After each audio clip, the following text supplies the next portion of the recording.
একটা জিনিস বলে দিই খালি শুরুতেই, লয়, ঠিক আছে? আচ্ছা,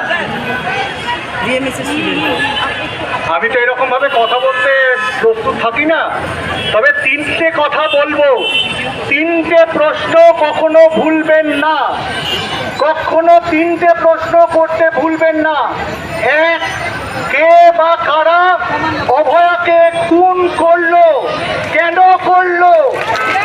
দুই, কারা এই তথ্য লোপাট সমস্ত কিছু যে ছিল সমস্ত কিছুকে লোপাট করেছে?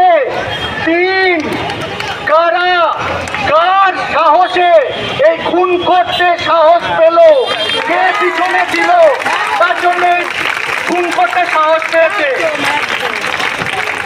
গত 9 তারিখ রাত্রিবেলায় রাত 12টার পরে কোনো এক সময়, আমরা জানি না কখন,